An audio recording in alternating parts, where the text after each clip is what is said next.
Հաջորդ քննարկվող հարցը զինվորական ծառայության եւ զինծառայողի կարգավիճակի մասին օրենքում փոփոխություններ կատարելու մասին, զինվորական ծառայության եւ զինծառայողի կարգավիճակի մասին օրենքում լրացումների փոփոխություններ կատարելու մասին, 2024 թվականի հունվարի 16-ի 23Ն օրենքում փոփոխություն կատարելու մասին, պետական տուրքի մասին Հայաստանի Հանրապետության օրենքում փոփոխություն եւ լրացում կատարելու մասին եւ Հայաստանի Հանրապետության քրեական օրենսգրքում լրացում կատարելու մասին, օրենքների նախագծերի փաթեթի վերաբերյալ Հայաստանի Հանրապետության կառավարության առաջարկությունների մասին է, զեկուցող Պաշտպանության նախարար պարոն Պապիկյան, խնդրեմ։ Շնորհակալություն, մեծարգո փոխվարչապետ, հարգելի գործընկերներ, օրենքի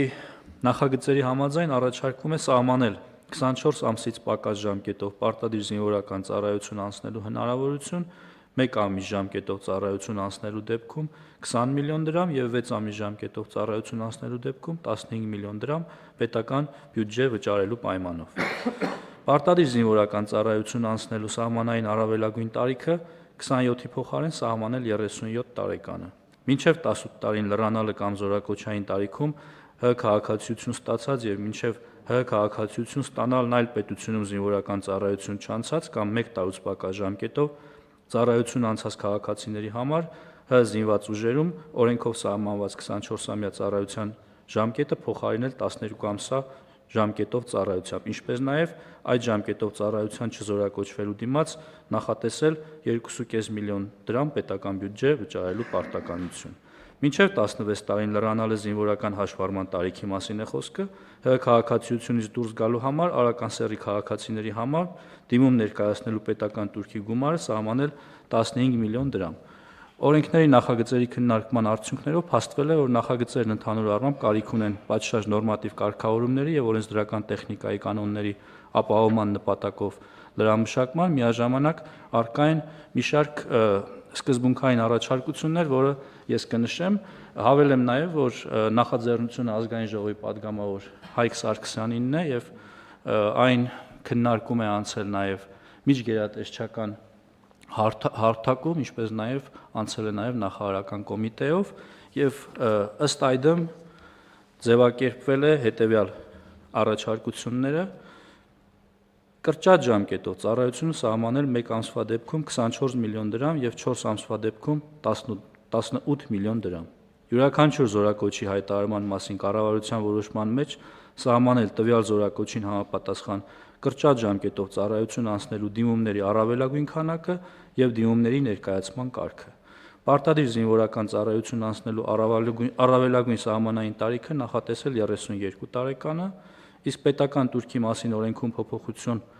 փոփոխության փոխարեն պաշտպանության մասին օրենքում նախատեսել մինչև 16 տարին լրանալն արական սեռի քաղաքացիների կողմից օրենքի ուժով Հայաստանի Հանրապետության նկատմամբ 15 միլիոն դրամ գումարի չափով հանրային իրավական դրամական պարտավորություն, որը դադարում է արական սեռի քաղաքացուն զինվորական հաշմարման վերցնելու փաստի ուժով կամ հօգուտ պետական բյուջեի վճարմամբ ՀՀ քաղաքացիությունից դուրս գալու դեպքում։ Այս առաջարկները քննարկվել են падգամավորի հետ եւ պարոն Հայկ Սարգսյանը ըստ էության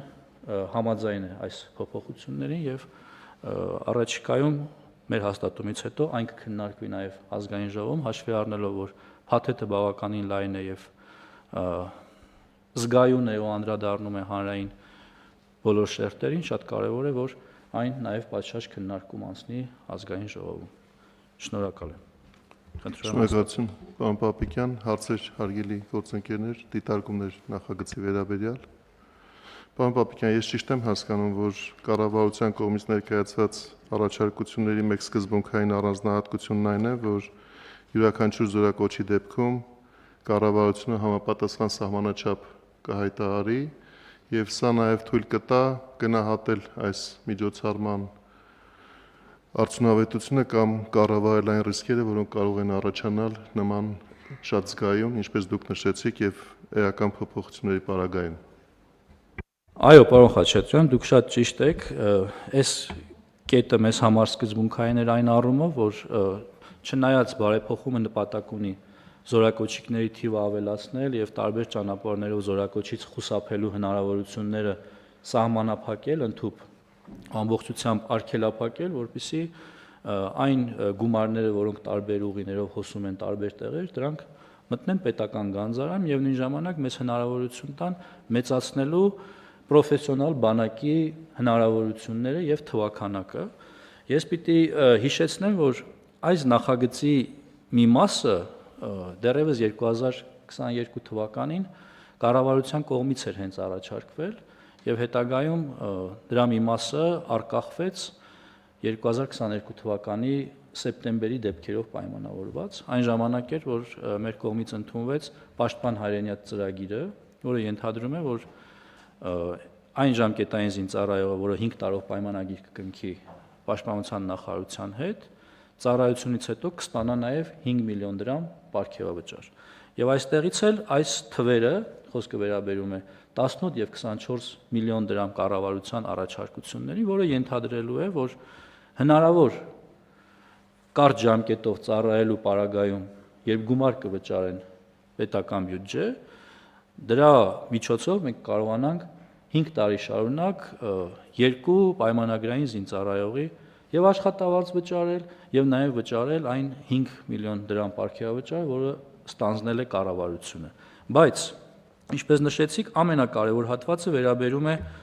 կարգին, որը պիտի սահմանի դեռ կառավարությունը, եւ յուրաքանչյուր զորակոչից առաջ կառավարությունը պիտի սահմանի թվականակը, թե ինչ թվով երիտասարդներ կարող են օգտվել այս հնարավորությունից։ Բնականաբար, եթե չունենանք նման հնարավորություն, կառավարությունը այդ զորակոչին նման որոշում չի ընդունի։ Այսինքն, մեր այս առաջարկությամբ բոլոր հնարավոր ռիսկերը ու շրջանառվող մտահոգությունները ամբողջությամբ փարատվում են եւ կառավարելի են Պաշտպանության նախարարության կողմից։ Ես միայն կցանկանամ լրացնել այն, որ նաև վերջին տարիների ընթացքում Պաշտպանության նախարարության եւ առողջապահության նախարարության կողմից մեծածավալ աշխատանքներ են տարվել այն ուղղությամբ, որ ինչպես դուք նշեցիք, այլևայլ եղանակներով զինվորական ծառայությունից խուսափելու հնարավորությունները կանխվեն, հստակեցվեն այն կարգավորումները, որոնք տալիս են այդպիսի տարկետման իրավունքներ եւ այս բոլոր միջոցառումները մեկ ամբողջության մեջ դիտարկելու արդյունքում է, որ մենք պետք է գանք այն վստահության, որ կարգավորումները գտնվում են ամբողջովին իրավական հարթության մեջ եւ այն հնարավորությունները, որոնք կարող են սահմանվել արտոնություններ կամ բացառություններ սահմանելու համար, նույնպես կառավարելի են լինելու ձեր կողմից նշված ձևաչափերով։ Պարոն Հովհաննիսյան, խնդրեմ։ Շնորհակալություն, ես մի հարց ունեմ, պարոն Պապիկյան, դուք նշեցիք, որ կառավարությունը կսահմանի ամեն զորակոչի համար առավելագույն թվականակը, իսկ այդ գումարների չափը գուցե նույնպես նպատակահարմար լինի ամեն զորակոչի համար կամ որովհետև օրենքով սահմանելու դեպքում դրանց փոփոխությունները ավելի դժվար կլինի իրականացնել հետագայում, գուցե իմաստ ունի ինչ-որ չափով ճկունություն նաև հաղորդել եւ այդ վճարվող գումարի չափը կառավարության հաստատման տիրույթ փոխանցել կամ ինչ-որ մի չափով, որովհետեւ կարող է նաև ավելացվել, այսինքն կարիք լինի, որ ասվի, որ հիմա այն չափը, որը կար օրենքում սահմանված էր, դա քիչ է, պետք է ավելացվի կամ այսպիսի կարգավորումներ իրականացվի կառավարության կողմից։ Շնորհակալ եմ, ամեն դեպքում հեղինակը մենք չենք, կառավարությունը ուղղակի իր շտկումներն է առաջարկում եւ падգամավորը այս կերպ է նպատակահարմար համարել երկու կետի ավելացումը, որոնք մենք համարել ենք սկզբունքային, երկար քննարկումների արդյունքում падգամավորի կողմից ընդունելի է եղել։ Ես գուցե համաձայնեմ 1 տարի հետո, երբ պատկերը տեսանելի լինի, այս բանին ես առաջարկում եմ հավանություն տանք օրենքի նախագիծը մտնի կյանք, այնուհետև կտեսնենք ինչ բացեր կան, ինչ լրացումներ կան, կդիմենք խորհրդարանին օրենքի մեջ փոփոխություններ կատարելու նոր առաջարկություններով։ Պարոն Միրզոյան։ Ես ճիշտ եմ հասկանում, որ մենք սահմանում ենք 3 ժամկետ ծառայության համար պարտադիր, 24 ամիս, 4 ամիս եւ 1 ամիս, Եվ եթե այո, նաև ուզում եի հասկանալ ինչի հենց 1 ամիս եւ 4 ամիս, ոչ թե 6 ամիս եւ 12 ամիս օրինակ։ Նու 1 ամսվա դեպքում էլի կարող եմ տրամաբանությունը ենթադրել, այսինքն նվազագույն պատրաստություն անցնեն զորակոչիկները, հետո այդ հնարավորությունից օգտվեն, բայց 4-ը չգիտեմ, կխնդրի ես բարձրաբանել։ Շնորհակալ եմ։ 24 ամիսը օրենքով սահմանված Հայաստանի քաղաքացու պարտավորություններն են, իսկ կրճատ ժամկետները վերաբերում են, դուք ճիշտ նկատեցիք, 1 ամիսը նվազագույն պատրաստության համար, որպեսզի քաղաքացին տիրապետի օգտվել զենքից եւ տարական զինվորական կանոններ, որովհետեւ այս երիտասարդները, ովքեր այդ հնարավորությունը կստանան, միևնույնն է գրանցվելու են պահեստազորում, ի տարբերություն զարտուղի ճանապարհով ազատվող այլ քաղաքացիների, որովհետեւ այսօր ինչ է տեղի ունենում։ Մեր համերկրացիները մեզնից դժգոհում են, ասում են վարժական հավաքներին, օրինակի համար մեր նախկին գյուղապետի, ինչ եւ այլն, կամ մեր համայնքի ամենահարուստ մարդու երեխեքը չեն գնում վարժական հավաքների, դուք հատուկ նրանց չեք տանում, բայց իրականությունը կայանում է նրանում, որ այդ մարդիկ ուղղակի չեն ծառայել բանակում եւ հաշվառված չեն պահեստազորում եւ չեն կարող վարժական հավաքի հրավիրվել։ Այսինքն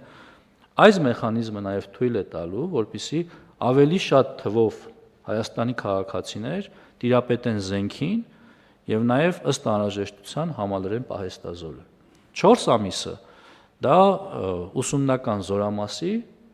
չափականակն է, որտեղ պիտի անցնեն ուսումնական process, այսինքն ովքեր կօգտվեն այս ծրագրից, ուսումնական զորամասից զատ այլտեղ ծառայություն չեն իրականացնելու։ Սրանում է այս թվերի սահմանման պատճառը։ Պարոն Միրզոյան, Իսկ 32 տարեկանը ինչով է պայմանավորված։ Պատգամավորը առաջարկել էր, որ թիվը սահմանենք 37, ըստ էության մեր միակ նրա հետ տարբերությունը մտքերի կայանում էր նրանում, որ սա պետք է անել աշճանական, որովհետև այս սահմանումն էլ իր հերթին նշանակում է, որ սա կազդի այն մարդկանց վրա, ում 18-ը նոր է լրանալու, այսինքն արդեն 19, 20, 27, 32 տարեկան քաղաքացիների վրա սա չի ազդելու։ Այսինքն զորակոչային տարիք մուտք գործողների վրա կազդի մինչև 32 տարին, դա էլ նրա համար է, որպեսզի ուսումնական հաստատությունների միջոցով կեղծ գիտնականներ չունենանք, ովքեր 27 տարին լրանալուն պես ազատվեն զինվորական ծառայությունից, այլ ունենան պարտականություններ եւ օգտվեն մեր ծրագրերից միայն իրական գիտնականներ, օրինակ։ Պարոն Միրզոյան, Այսինքն մարդիկ նախկինում սահմանված 27-ի շեմն ենք դարձնում 32 եւ մարդիկ զինապարտեն մինչեւ 32 տարեկան, ոչ թե պայմանագրային ծառայության վերջ, որտեղ այնտեղ էլ շեմ ունենք, չէ՞։ Այո, խոսքը վերաբերում է 27-ը 32 դարձնելուն, այսինքն շեմը տարիքային զինապարտների փոխվում է, իսկ ինչ վերաբերում է ձեր նշած հատվածին, մարդիկ ներողություն զինապարտ են մինչև 50 տարեկան է։ Մեզ մոտ այս շտկումը վաղուց է արված, նախորդ կառավարության նիստին սա հնչել է, իհարկե վարչապետի հանձնարարությամբ մենք կաշխատենք նաև այս հարցում որոշակի լավարկումներ կատարելու, դա վերաբերել է ներքին գործերին։ Մեր մասով այս խնդիրը հիմնականում լուծված է, բայց որոշակի լավարկումներ կանենք։ Պարոն Միրզոյան, Իսկ ո՞նց ենք ապահովելու, որ այդ ճանապարհով պետբյուջե մուտք արված գումարները ուղղվեն պայմանագրային զինծառայողների թվի ավելացմանը եւ նրանց աշխատավարձերին, որովհետեւ եթե մենք չերաշխավորենք, որ այդ գումարը գնում է դրան, սոցիալական արդարության հետ կապված բազմաթիվ հարցեր կառաջանան։ Իսկ հիմա պատասխանը ակնհայտ է, դա արվում է էլի բանակի համար եւ էլի զինծառայողներ են ապահովում։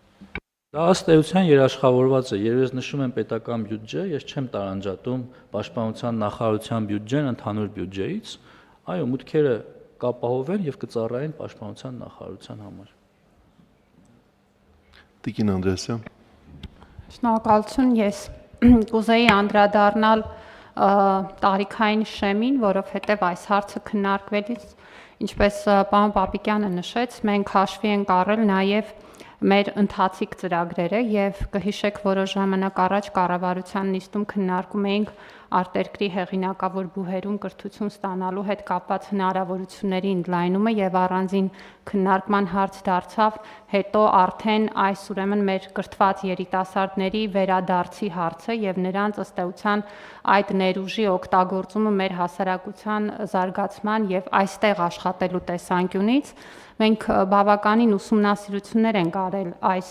ուղղությամբ եւ մեզ էլ ակնհայտ է, որ այստեղ ուրեմն զինծառայության ուրեմն օրենսդրության մեջ փոփոխությունները կարող են էապես նպաստել, որպեսզի մենք վերադարձելիության տեսանկյունից եւ մարդկային այդ կապիտալը մեր հասարակությունում եւ մեր պետության համար օգտագործելու տեսանկյունից շատ ավելի բարենպաստ իրավիճակ ունենանք եւ այս տարիքային շեմի սահմանումը հնարավորություն է տալու նաեւ, որպեսզի այդ կրթությունը ստանալուց հետո մենք ունենանք որոշակի հանձնառություն այստեղ աշխատելու եւ այդ աշխատանքային տարիքը լինի այն տրամաբանության մեջ, որը որ ուրեմն այս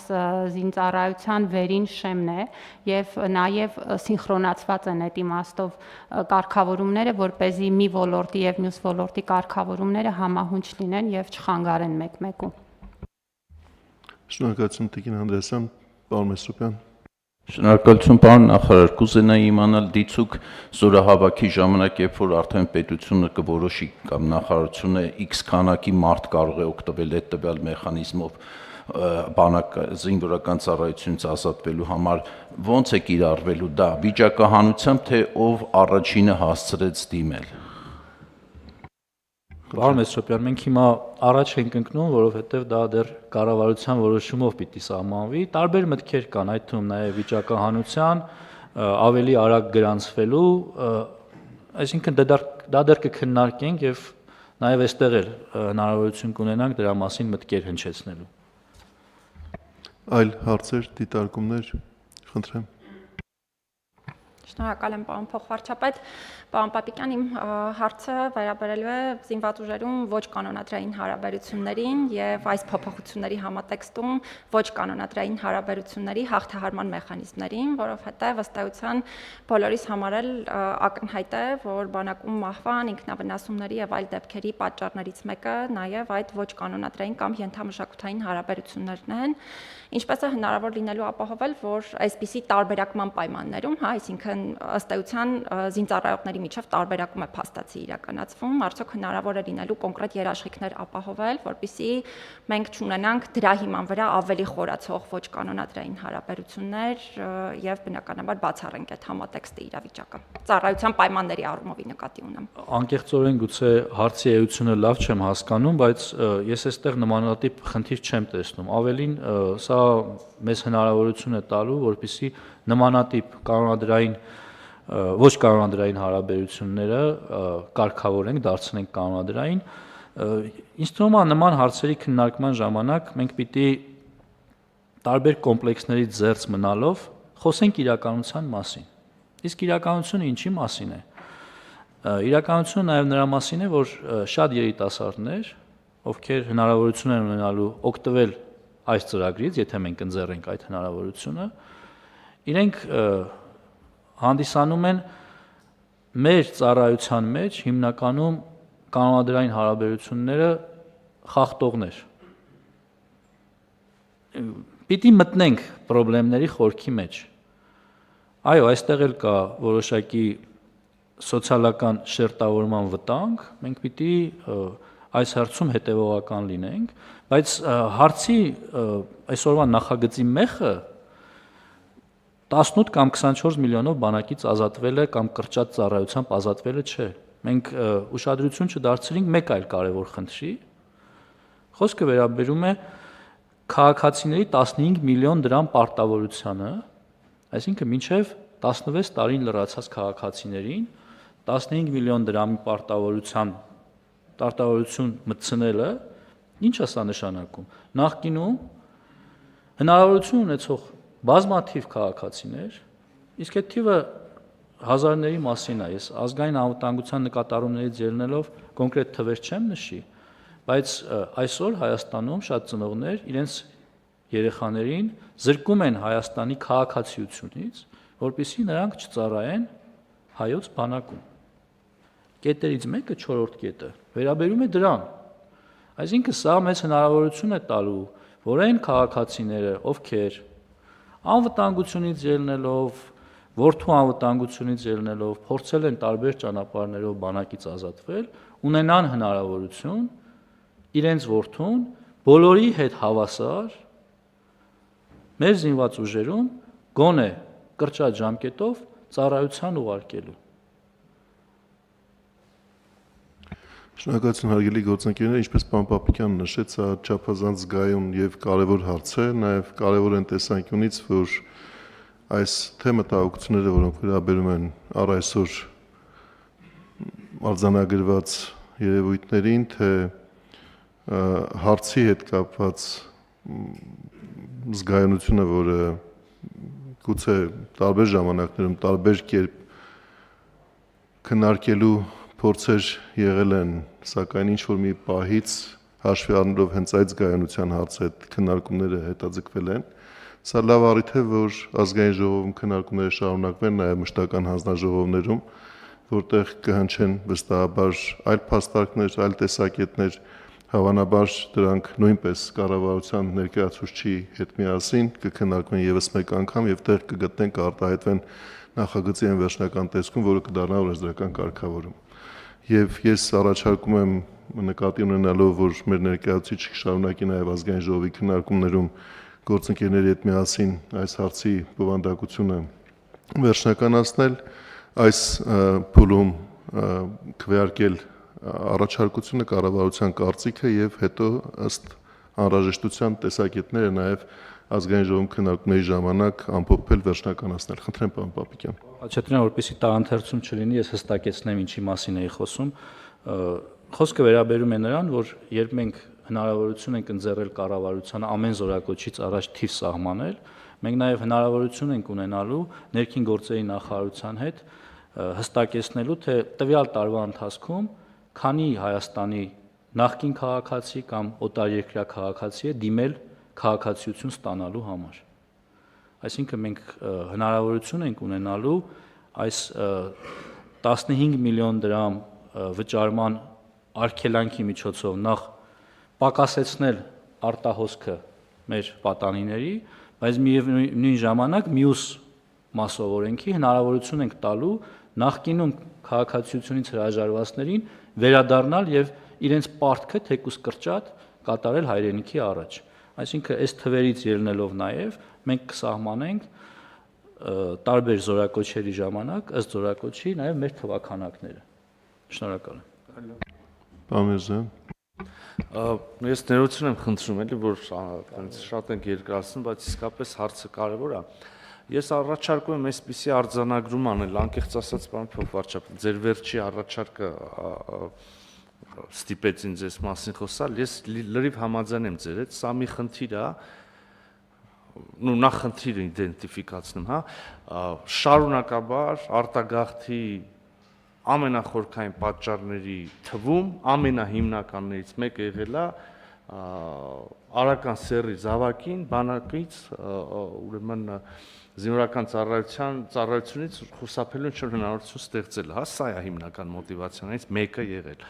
Եվ նաև մենք բոլորս էլ, եւ սա վերջին 1 տարվա, 2 տարվա բան չի, 30 տարվա պատմություն է, գիտենք, որ զարտուղի ճանապարհներով եւս արտագաղթը մի միջոց եւ նաև կան այլ զարտուղի ճանապարհներ նույն խնդիրը